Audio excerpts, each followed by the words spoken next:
महात्मा विदुर एकांत में ध्यान कर रहे हैं। ध्यान बड़ी महत्वपूर्ण चीज है। 24 घंटे में अधिक नहीं तो 10 मिनट का समय निकालकर अकेले बैठकर आंखें बंद करके ध्यान कीजिए और ध्यान के साथ साथ में आत्मावलोकन कीजिए। संसार को तो हम बहुत देखते हैं सुबह से लेकर शाम तक, लेकिन खुद को देखिए,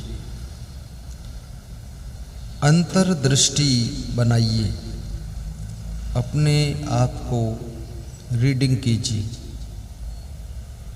मैं क्या हूँ, मैं क्या कर रहा हूँ, जो मैं बोल रहा हूँ क्या उचित है, जो मैं कर रहा हूँ क्या ठीक है, जितना देर तक मैं सोता हूँ क्या उचित है,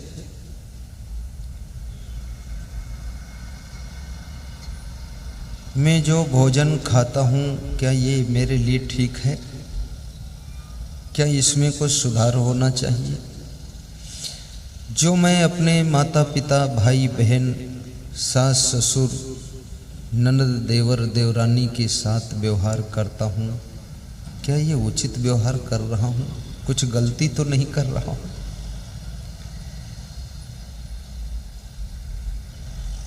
आत्मावलोकन इसको कहते हैं, अपने आप को देखना। दुनिया को देखोगे आपकी दृष्टि भटक सकती है, खुद को देखोगे तो आपकी दृष्टि शुद्ध हो सकती है। और जिसकी दृष्टि शुद्ध है उसकी सृष्टि शुद्ध हो जाती है। सारा खेल नजरों का है, नजरें बदली तो नजारे बदल गए, नजरें बदली तो नजारे बदल गए, किश्ती ने रुख बदला तो किनारे बदल गए, किनारे बदल गए, किनारे बदल गए। नाव चलाने वाला मल्लाह जब अपने रुख को बदलता है तो नाव पूरब की तरफ जा रही थी, पश्चिम की ओर मुड़ जाती है। ऐसे तुम्हारी नजर बदल जाए, ये दुनिया तो पूरी तुम नहीं बदल सकते हो, लेकिन खुद की नजर को बदल सकते हो। और खुद की नजर बदलने की कला जिसमें आ गई तो उसका नजारा भी बदलने लग जाता है। पति सोचता है पत्नी में सुधार हो जाए तो घर में शांति आ जाए, पत्नी सोचती है पति जी में थोड़ा सुधार हो जाए, जोर जोर चिल्लाते हैं तो शांति आ जाएगी, कम चिल्लाएं। ससुर सोचता है मेरी लाड़ी मेरी बहू समय पर सोकर जाग जाए तो शायद घर ठीक हो जाए। लाड़ी सोचती है मेरा ससुर मेरी सासू मुझे सुबह सुबह डिस्टर्ब ना करे तो बहुत बड़ी शांति मिल जाए। सबकी बिलक बिलक सोच है।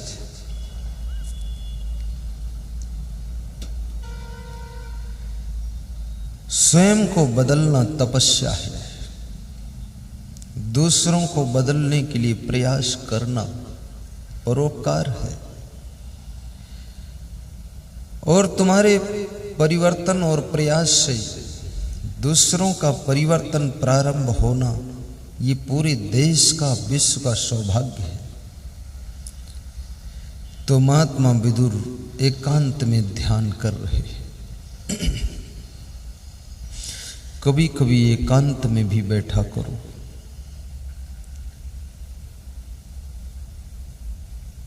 एकांत में बैठने से तुम्हारा मन उबने लगता है, निराश होने लगते हो। किसी चिड़िया को तुम देखो, अकेले बैठी हो चिड़िया तो सुस्त बैठती है, चुपचाप बैठती है। लेकिन वो चिड़िया जब अपने झुंड में पहुंचती है, जहां हजारों चिड़िया हैं, तो फुदकती है, उछलती है, मस्त रहती है। अकेले में वो अपने अंदर का चिंतन शुरू हो जाता है। थोड़ा समय अपने लिए भी निकालिए। खुद से मिलना कब होगा? दुनिया से बहुत मिल चुके हो पर चैन नहीं मिली। जिस दिन खुद से मिलन हो जाएगा उस दिन कोई बेचैन तुम्हें नहीं कर पाएगा। गले में चैन हो ना हो पर दिल में चैन बनी रहेगी। खुद से मिलना हो गया।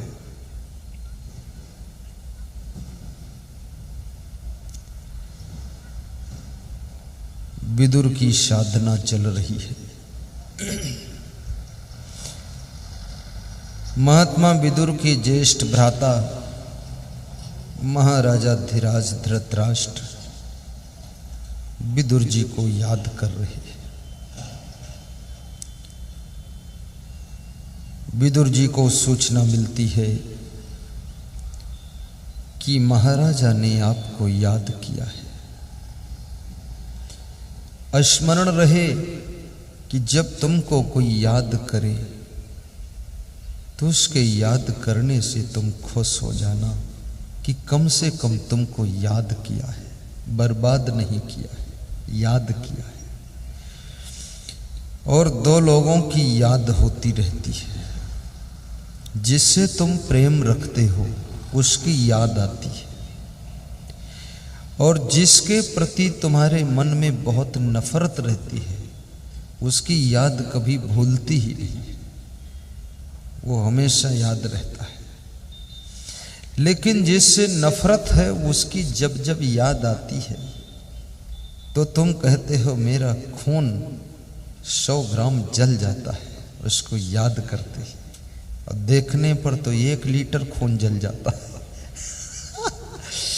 पर जिससे प्रेम करते हो उसकी जब याद आती है तो मन प्रसन्नता से भर जाता है। जिससे प्रेम करते हो उससे जब मिलन होता है तो तुम्हारे मुखमंडल पर मस्ती आ जाती है, खुशी आ जाती है। अभी हमारे मेघ जी भाई डॉक्टर साहब आए तो उनको मैं देखा तो मैं भी बड़ा खुश हुआ और वो भी खुश हुए, पास में बुला लिया, आओ आओ। वो प्रमोद परदेशी तराड़ी वाला, उसको मैं याद कर रहा था मन में, प्रमोद आया क्यों नहीं अभी तक। और तब तक वो नजर पड़ गया 1 मिनट बाद। हमने कहा आओ तुमको याद कर रहे थे। कितना बड़ा गुरु हो, कितना बड़ा भगवान हो, यदि तुम उसको याद करते हो तो वो तुमको याद करता है। तुम उसका ध्यान करते हो तो तुम्हारा वो ध्यान रखता है कि हमारा भक्त दुखी ना हो।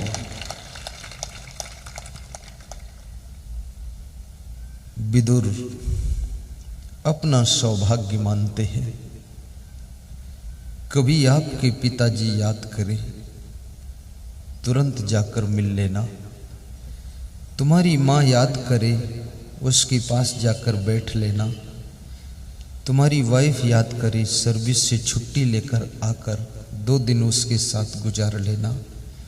तुम्हारा पति याद करे तो मायके से जल्दी विदा होकर फिर ससुराल पहुंच जाना, जिद हट ना करना। और कभी तुम्हारा गुरु याद करे तो समय निकाल कर उनके चरणों में जाकर साधना कर लेना। और कभी भक्त याद करे तो गुरु भी वहां जाकर उसको दर्शन दे दे, बस इतना कर लेना। महात्मा विदुर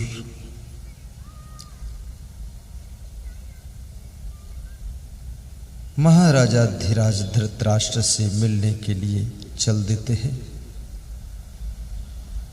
रास्ता भी मुस्कान के साथ में व्यतीत हो रहा है।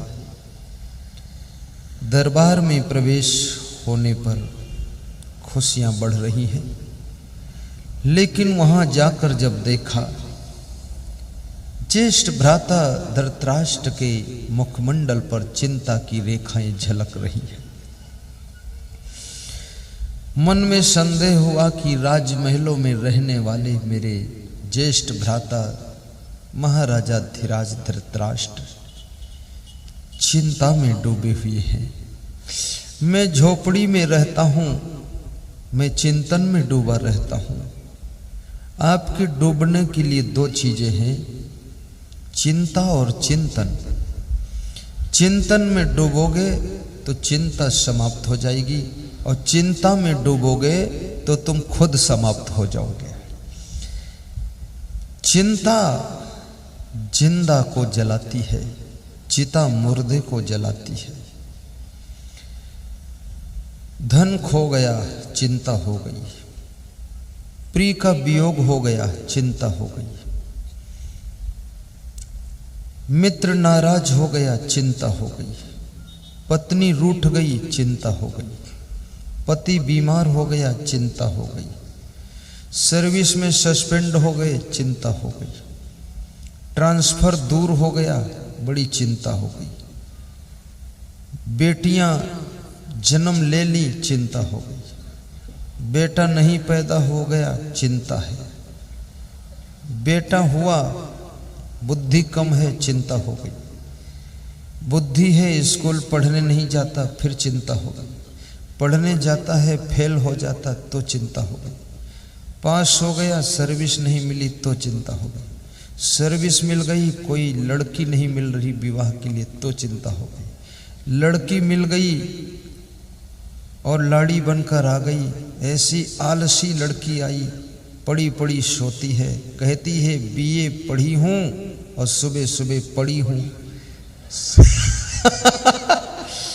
अब और चिंता हो गई कि ये तो और खतरनाक है। बहुओं ने सुबह झाड़ू नहीं लगाया, चिंता हो गई। घर में भोजन देर में बना, चिंता हो गई। चाय की मांग किया, कोई बनाया नहीं, चिंता हो गई। घर पे मेहमान आ गए, उनकी संख्या देखा 15 मेहमान हैं, चिंता हो गई कि इतना भोजन बनाना पड़ेगा, फिर बर्तन भी धोना पड़ेगा, चिंता हो गई।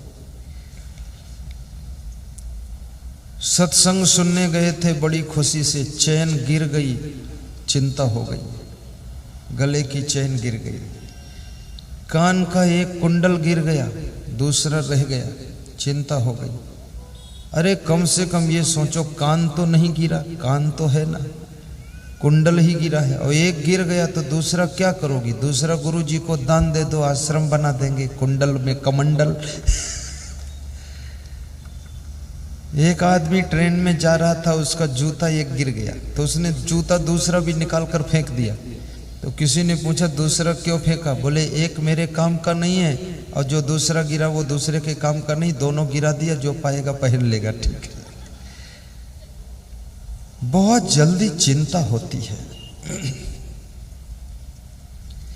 बच्चा थोड़ा बीमार हो गया, चिंता हो गई। गाड़ी थोड़ी सी टकरा गई, चिंता हो गई। विधायक गुरमुख सिंह होरा से मैंने पूछा छत्तीसगढ़ में कि तुम्हारे कितनी गाड़ियां हैं? तो उन्होंने कहा 250 ट्रक है। तो मैंने कहा चिंता? बोले एक ट्रक रोज पलट जाता है, कहीं लड़ जाता, पलट जाता, 250 है। बोले 300 भी हो गए होंगे तो पूरा पता भी नहीं। मैंने कहा डील कौन करता? बोले छोटा भाई। मैंने कहा ट्रक पलटता है, खबर मिलती कि नहीं? बोले हमने मना कर दिया, खबर मत देना, उधर ही निपटा दो। तो इसका असर क्या हुआ? बोले शुगर हो गई, डायबिटीज। अधिक चिंता करने से शुगर की बीमारी का जन्म होने की संभावना विशेष रहती है। यदि शुगर हो गई तो शुगर जल्दी जाती नहीं है और फिर उसके लिए शुगर फिट टेबलेट खानी पड़ती है। और उस टेबलेट को बनाने वाले डॉक्टर मेघ जी भाई है, वो शुगर फिट बनाते हैं, शुगर फिट करते हैं, आयुर्वेदिक बहुत बड़ी कंपनी के मालिक है। अमृता चूरन बनाया है उन्होंने, पेट को सही करने के लिए। कितनी कड़ी कब्जियत हो, आधा चम्मच सब काम खत्म, पेट खत्म, केवल पीठ बचेगी बस। ऐसा चूरन बड़े दयालु हैं, बहुत बुद्धिमान। चिंता करने से रूप और सौंदर्य भी नष्ट हो जाता है। ये सौंदर्य संजय दास, ये जो मुखमंडल की सुंदरता है, ये जो तुम्हारा स्वास्थ्य है, चिंता करने से बिगड़ता है। और जो नुकसान हुआ है, चिंता करने से भरपाई होना नहीं है। जिस समय राम का वनवास हो गया, महाराजा दशरथ की मृत्यु हो गई। दशरथ की लाश पड़ी है, अयोध्या सोनी हो गई। कौशल्या कैकेयी सुमित्रा विधवा हो गई। राम सीता लक्ष्मण वन में चले गए। भरत शत्रुघ्न ननिहाल से वापस आए। अयोध्या का समाचार सुन करके उनको बहुत दुख हुआ, तो भरत जी रोने लग गए। जब भरत रोने लगे, गुरु वशिष्ठ ने उनके सिर पर हाथ रखकर समझाया कि भरत रो मत। ये संसार की परिभाषा ही रोना है। जन्म रोने से ही शुरू होता है, और जब तक मर न जाओ तब तक रोते ही रहो। रोने के कारण बदल जाते हैं, लेकिन रोना रहता है। कबीर जब हम पैदा हुए, जग हंसे हम रोए, ऐसी करनी कर चलो हम हंसे जग रोए। कबीर के बारे में सुना जाता है कि वे पढ़े लिखे नहीं थे, लेकिन बड़े आश्चर्य की बात है, कबीर पढ़े लिखे नहीं थे, पर कबीर को स्कूल में पढ़ा जाता है। शिक्षण संस्थाओं में कबीर को पढ़ाया जाता है, और कबीर के शब्दों का अर्थ पढ़े लिखे लोग भी नहीं निकाल पाते हैं। कबीर इतना गहरा व्यक्तित्व है। और कबीर ने 2 लाइनों में कितनी बड़ी बात कही है कि कबीर जब हम पैदा हुए, जग हंसे हम रोए, ऐसी करनी कर चलो हम हंसे जग रोए। कबीर कहते जब हमारा जन्म हुआ तो हम रोते थे। किसी बच्चे का जन्म हो, बच्चा रोता है। चिड़िया के बच्चे का जन्म हो, वो रोता नहीं है। पशु के बच्चे का जन्म हो, रोता नहीं।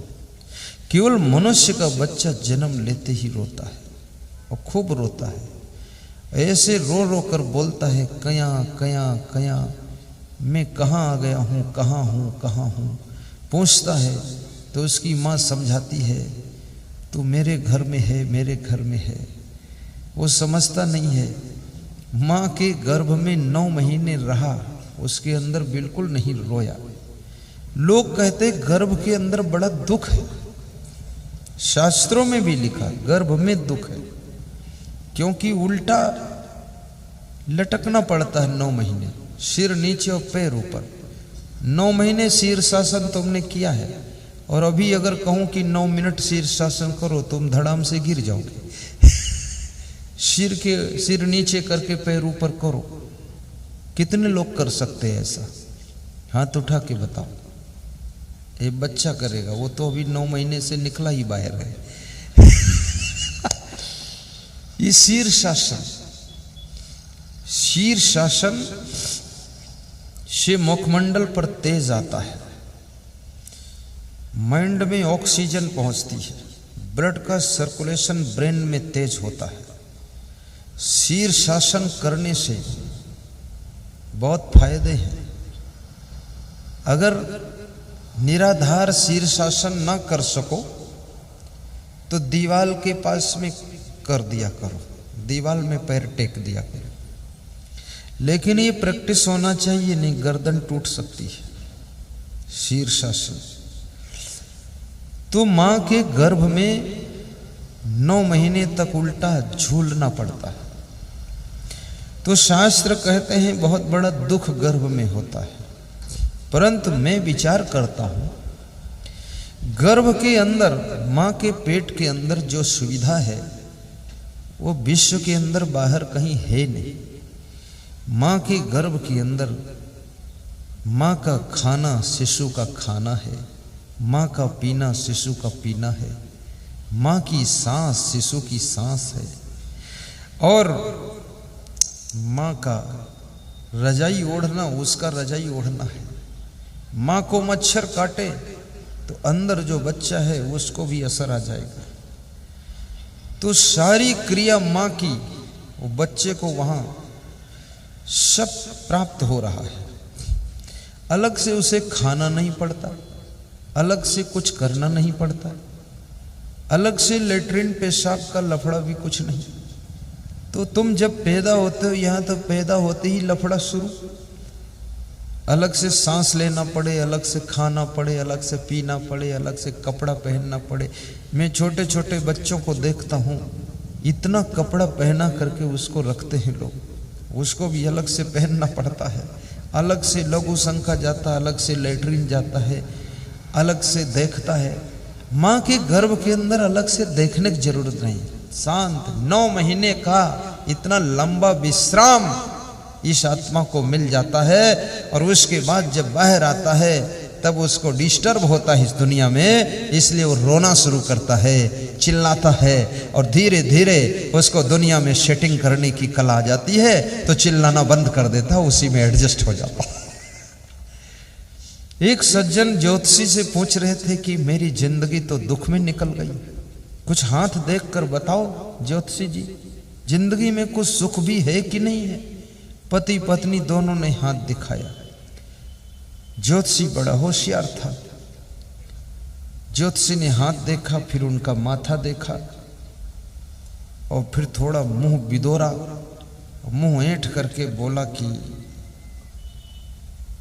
जिंदगी में दुख तो आगे भी है।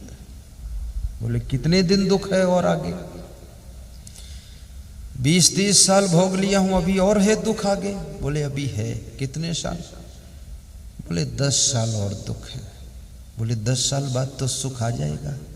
बोले सुख तो नहीं आएगा, रहेगा तो दुख ही। तो बोले फिर?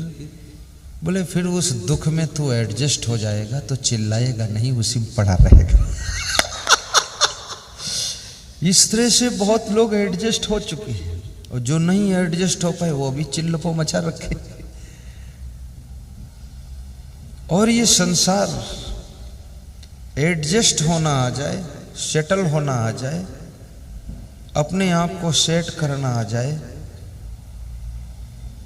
तो ही तुम सुखी जीवन जी सकते हो। पत्नी के साथ एडजस्ट होना, पति के साथ सेट होना, माता पिता के साथ में मैच करना, भाई बहन के साथ में सेटल होना। जो एडजस्ट नहीं हो पाते हैं वो दुनिया से रिजेक्ट हो जाते हैं, और जिनको एडजस्ट होने की कला आती है वे सभी जगह सिलेक्ट हो जाते हैं, और सभी जगह अपने आप को सेट कर लेते हैं। वह सब जगह सुख ढूंढ लेते हैं।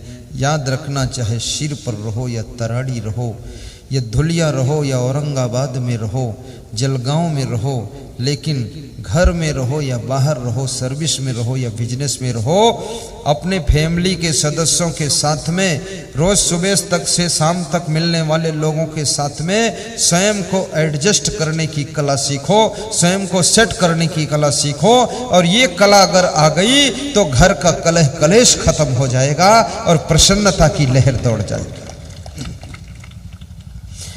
एडजस्ट कौन हो सकता है?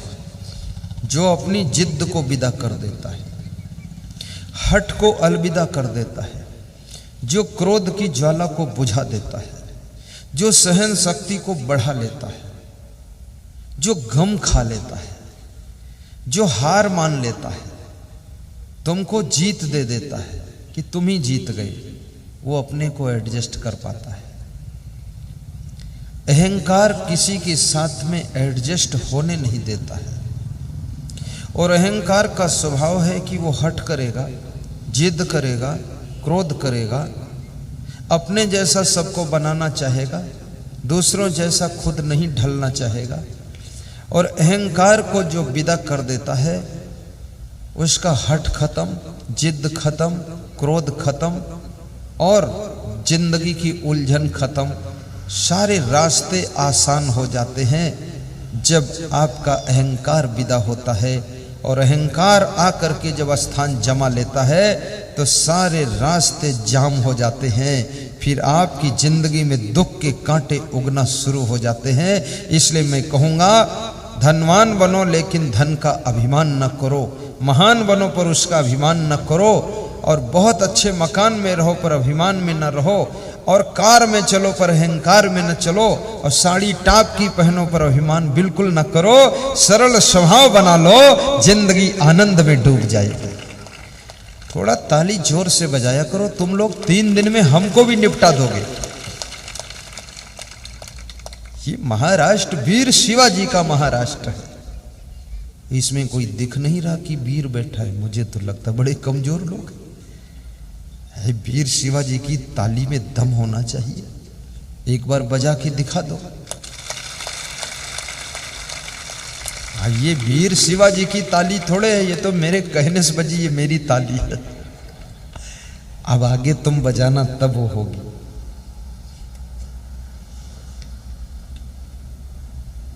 वह शहर शहर नहीं जिसमें गंदगी साफ करने के लिए नाली ना हो।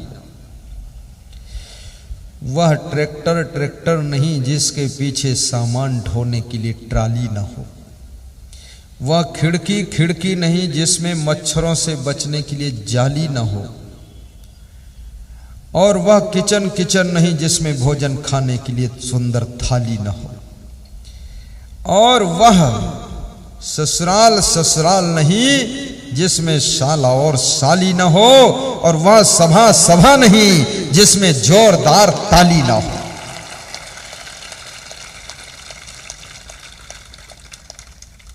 अब लोग बड़े खुश हुए हैं। स्त्रियां इसलिए खुश हैं कि मैं साली हूं, और पुरुष इसलिए खुश हैं कि मेरी साली बैठी है यहां। ये साला साली के रिश्ते बड़े खुशी देने वाले होते हैं। जिस दुख को फरिश्ते उठा न सके, उस दुख को उठाना पड़ता है। दस्तूरे ये भक्ति ऐसी है, प्रभुवर को रिझाना पड़ता है। दस्तूरे ये भक्ति ऐसी है, प्रभुवर को रिझाना पड़ता है। जिस दुख को फरिश्ते उठा न सके, उस दुख को उठाना पड़ता है। भोजन कम किया करो। 5 किलोमीटर तेज चाल में पैदल चला करो। 24 घंटे में जोर से 10 बार हंसा करो। शुद्ध जल पिया करो।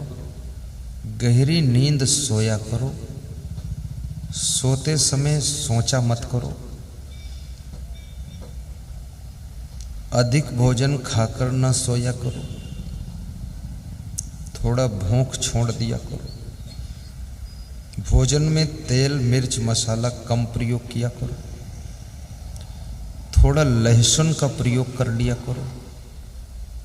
थोड़ा मेथी का प्रयोग, थोड़ा चिरौंजी का प्रयोग, और थोड़ा सा दूध पी लिया करो। शाम को सवेरे पपीता खा लिया करो, आधी मूली एक गाजर रोज खा लिया करो, जामफल नमक के साथ खा लिया करो, सुबह सुबह खाना। दाल कम खाया करो, हरी सब्जी बदल बदल कर ले लिया करो, नाराज ना हुआ करो खाते समय, मुस्करा कर खाया करो, खिलाने वालों को देखकर मुस्कराया करो, भोजन बनाने वालों को खाते समय धन्यवाद दिया करो। दाल में नमक ना हो तो भी कुछ ना कहा करो, सोच लिया करो मेरी पत्नी डॉक्टर है, नमक इसलिए नहीं डाला है ताकि बीपी हाई ना हो। सब्जी में नमक डबल हो तो पत्नी को धन्यवाद दिया करो कि डबल इसलिए डाला है ताकि बीपी लो ना हो।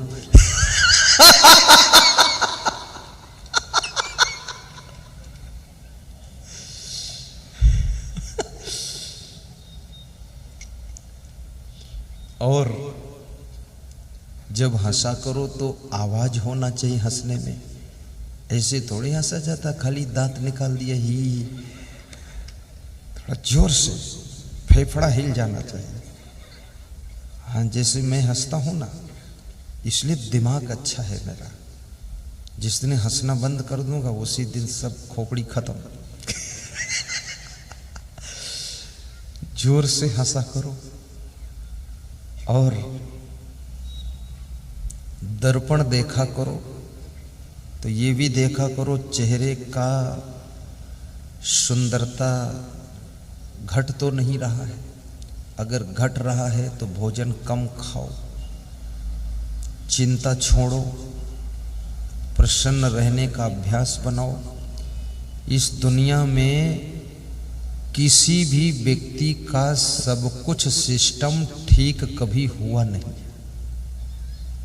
कुछ न कुछ उसमें कमी रहती है। कमी में ही खुश रहा करो, पूर्ति करने का प्रयास किया करो, जितना पूर्ण हो जाए उसमें संतोष किया करो। घर में जो है उसका आनंद लिया करो, जो नहीं है उसके लिए परिश्रम किया करो। परिश्रम से भी जो ना मिले उसका त्याग कर दिया करो, मन उससे हटा लिया करो। लंबे समय तक किसी से नाराज न रहा करो। सवेरे किसी को डांट दो तो आधा घंटे बाद उसको पेड़ा खिला दिया करो। गुस्सा लंबे समय तक अंदर न बनी रहे।